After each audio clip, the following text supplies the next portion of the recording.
The autumn of 1941 was fading fast on the vast open plains of the Eastern Front. German soldiers, part of the colossal Operation Barbarossa, had pushed deep into the Soviet Union. They were confident, believing Moscow was within their grasp. They had advanced hundreds of miles, and victory seemed not just possible, but imminent. The mood was one of triumphant expectation, a belief that the war in the East would be over before the first snowflakes fell. They had been told this would be a swift campaign, a blitzkrieg that would shatter the Red Army in a matter of months, long before the notorious Russian winter could set in. But then, the weather turned. It did not turn gradually. It descended with a sudden, brutal ferocity that caught the German high command completely by surprise. The rain of October, which had already turned the unpaved roads into impassable rivers of mud, gave way to something far more sinister. Temperatures plummeted, not just to freezing, but to levels that were unimaginable to the average German soldier. The first snows arrived in early November, initially a novelty, but they soon became a relentless, suffocating blanket that covered the entire landscape. This was not the gentle winter of Western Europe. This was general winter, a foe as ancient and unforgiving as the land itself. For the men of the Wehrmacht, this sudden onslaught of extreme cold was a physical and psychological shock. They were utterly unprepared. Their summer uniforms, designed for a quick victory, offered almost no protection against the biting winds and sub-zero temperatures. The standard-issue greatcoats were thin and insufficient, leaving soldiers vulnerable to frostbite, hypothermia, and a pervasive, bone-deep chill that never seemed to leave them. This was a new kind of warfare, one where the primary enemy was not the soldier in the opposing trench, but the very air they were breathing, an invisible force that attacked them relentlessly, day and night. The initial confidence that had propelled the German army forward began to erode, replaced by a gnawing sense of dread. The vast white emptiness of the Russian steppe seemed to mock their ambition. The cold sapped their strength, their morale, and their will to fight. Every morning, they awoke to a world frozen solid, where the simple act of survival became the main objective of the day. The promise of a quick victory had melted away, frozen in the icy grip of a winter that was only just beginning. The soldiers realized they were not just fighting an army, they were fighting a continent and its most powerful ancient weapon. The extreme cold did more than just make the soldiers uncomfortable. It brought the German war machine to a grinding, shuddering halt. The concept of blitzkrieg, or lightning war, depended entirely on speed and mobility. Tanks, trucks, and mechanized infantry were the keys to its success. But winter rendered these modern weapons almost useless. The mud that had plagued them in the autumn now froze into solid, jagged ruts that shattered vehicle suspensions and made movement incredibly difficult. When the deep snows arrived, they covered these frozen tracks, turning the landscape into a treacherous trap for any vehicle attempting to navigate it. The machines themselves began to fail. German engineering, so precise and reliable in temperate climates, was not designed for such extreme conditions. Lubricants and oils in engines thickened into a useless sludge. Fuel lines froze solid, and batteries lost their charge almost overnight, making it impossible to start vehicles without lighting fires beneath the engines. A dangerous and time-consuming process. Tanks, the very symbol of German military might, became little more than frozen steel coffins, immobilized in the snow. Their crews struggled for hours just to get them running, only for them to break down again a few miles later, becoming easy targets for Soviet patrols. For the soldiers on the ground, the impact was just as devastating. The cold was a constant, invisible enemy that inflicted casualties without firing a single shot. Frostbite became rampant. Soldiers who fell asleep on guard duty without proper protection might wake up to find their hands or feet frozen black, leading to amputations in primitive field hospitals. The simple act of touching bare metal with an ungloved hand could instantly tear away the skin. Weapons, the soldier's most essential tool, also began to fail. Rifle bolts would jam, and the machine guns, the backbone of infantry firepower, would fire a few rounds and then freeze solid, their mechanisms stuck fast by the intense cold. This paralysis of both men and machines had a profound effect on the German advance. Supply lines, already stretched thin over hundreds of miles, virtually collapsed. Convoys of trucks carrying food, ammunition, and, most critically, winter clothing, were stranded far behind the front lines. The soldiers at the tip of the spear were left isolated, hungry, and freezing. The lightning war had been slowed to a crawl, and then to a complete standstill. The momentum was lost, and the German army, which had seemed invincible just weeks before, was now vulnerable, exposed, and trapped in the icy grip of the Russian winter. The winter of 1941 was brutal for everyone on the Eastern Front, but it did not affect both sides equally. While the German army was caught completely off guard, the Soviet Red Army, though initially battered and in retreat, was far better prepared to face the extreme conditions. This was their home turf. Russian soldiers, many of whom came from rural areas in Siberia and the north, were accustomed to harsh winters. The bone-chilling cold that shocked the Germans was a familiar, if unwelcome, part of life for many of them. This psychological and cultural familiarity gave them a crucial advantage in the struggle for survival. The Soviet military leadership, drawing on centuries of experience fighting in their own climate, had made practical preparations. Their soldiers were issued clothing designed specifically for the cold. The iconic Ushanka fur hat, with its protective ear flaps, the padded Telogreika jackets and trousers, and the felt Valenki boots, provided far superior insulation compared to the German uniforms. These garments were not just warmer, they were designed for practicality in a frozen environment. This difference in attire was one of the most visible and significant factors that separated the two armies, a simple matter of clothing that translated directly into combat effectiveness and survival rates. Soviet equipment was also, in many ways, better suited to the cold. While German weapons were wonders of precise engineering, that precision became a liability. The tight tolerances of their machine guns and rifles made them susceptible to jamming when lubricants froze. In contrast, Soviet weapons like the Mosin Nagant rifle and the PPSH-41 submachine gun were designed with looser tolerances.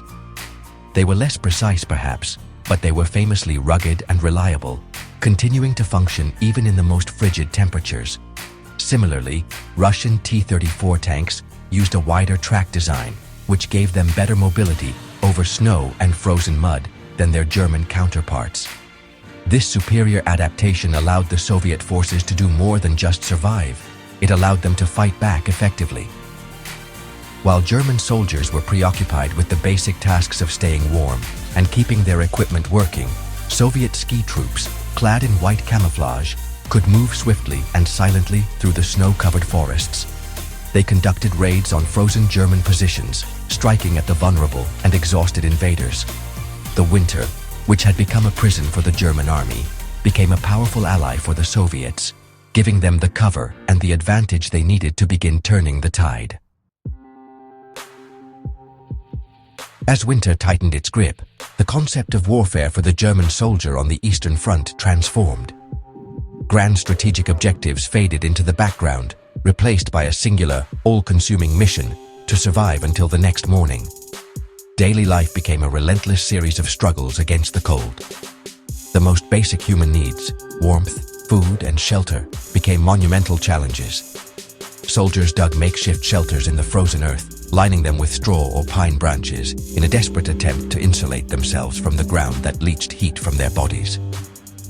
Sleep was a dangerous luxury, as many who slept too soundly never woke up.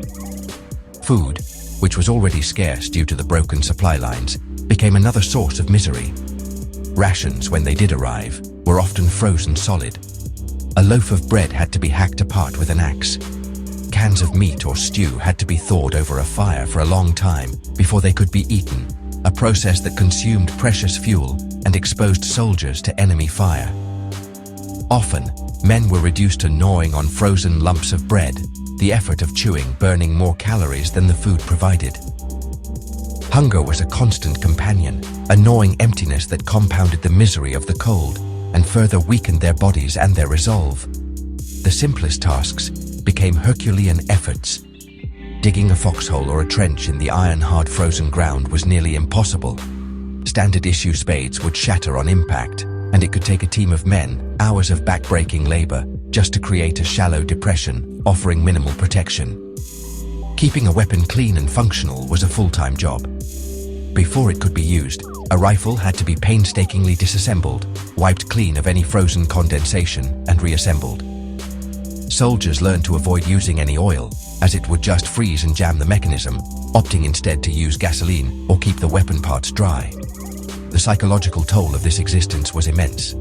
The endless white landscape, the constant biting wind, and the perpetual struggle for warmth created a sense of hopelessness.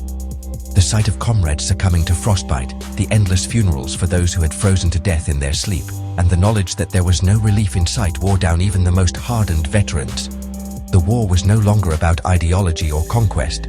It was a primitive battle against the elements.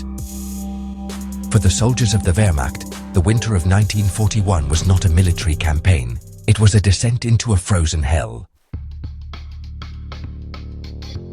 The onset of the severe winter had a decisive impact on the strategic landscape of the war. Before the cold set in, the German army's Operation Barbarossa was by many measures a staggering success. They had advanced to the very gates of Moscow, and the Soviet regime seemed to be on the brink of collapse. German commanders, blinded by their own propaganda and early victories, genuinely believed that one final push would capture the capital and end the war in the east. They urged their exhausted troops forward, ignoring the logistical warning signs and the rapidly deteriorating weather, convinced that victory was just over the horizon. However, the winter effectively slammed the door shut on these ambitions. The paralysis of the German army was not just a matter of individual soldier suffering. It was a complete strategic failure. The divisions that were supposed to encircle and capture Moscow were literally frozen in their tracks, miles from their objectives. Their offensive power was gone, replaced by a desperate defensive struggle.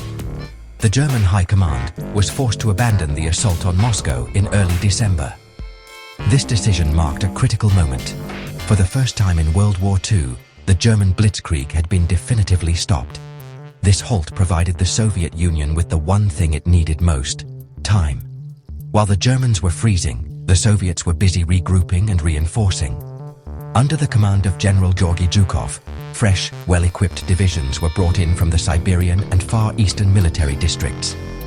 These were soldiers who were not only accustomed to winter warfare, but were fully equipped for it. On December 5, 1941, while the Germans were at their weakest, Zhukov launched a massive counter-offensive. The exhausted, freezing and poorly supplied German units were caught completely by surprise and were forced into a desperate retreat. This Soviet counter-offensive was a major turning point. It pushed the Germans back from Moscow, shattering the myth of Wehrmacht invincibility. The retreat was chaotic and costly, with the Germans suffering enormous losses in men and materiel, much of which was simply abandoned in the snow. The strategic initiative, which Germany had held since the beginning of the war, was lost on the Eastern Front. The winter of 1941 did not win the war for the Soviet Union, but it ensured that Germany would not win a quick victory. It transformed a short campaign into a long, brutal war of attrition, a war that Germany, fighting on multiple fronts, was ill-prepared to win. The story of the winter of 1941 on the Eastern Front is more than just a chapter in a history book. It serves as a powerful and timeless reminder of a fundamental truth, that for all our advanced technology and sophisticated strategies, we remain vulnerable to the raw power of the natural world. In our modern lives, we are often shielded from such basic challenges. We live in climate-controlled homes, travel in heated vehicles, and wear clothing engineered for any weather. We have, to a large extent, forgotten what it truly means to be cold, to be exposed to the elements without relief. The experience of the soldiers in 1941 brings this reality into sharp focus. For them, the most advanced weaponry of the era was rendered useless by something as simple and elemental as ice. The grand plans of generals and dictators were undone not by a superior army, but by a drop in temperature. This episode teaches us that a plan that does not account for the environment is a plan that is doomed to fail. Overconfidence and arrogance, the belief that human will can conquer any obstacle, were met with the unforgiving reality of the Russian winter.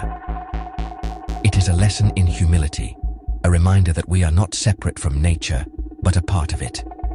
The events of that winter underscore the importance of preparation and adaptation. The stark contrast between the German and Soviet armies was not one of courage or fighting skill, but of readiness. The Soviets survived and eventually triumphed because they were prepared for the conditions of their own land. They respected the power of winter and equipped themselves accordingly. The Germans, in their haste for a quick victory, ignored it and paid a terrible price. This lesson extends far beyond the battlefield. In any great undertaking, whether it is a military campaign, a business venture, or even a personal goal, ignoring the fundamental challenges of the environment can lead to disaster. Ultimately, the winter of 1941 reminds us that the greatest events in history often hinge on the simplest things. It was not a single epic battle that decided the fate of Moscow, but the cumulative effect of frozen food, jammed rifles, inadequate clothing, and the relentless soul-crushing cold. The struggle for a little warmth, a bit of shelter, and a warm meal became more important than the fight for territory or ideology. It shows that in the end, the bedrock of human existence, our need for basic comfort and survival, can shape the destiny of nations and change the course of the world.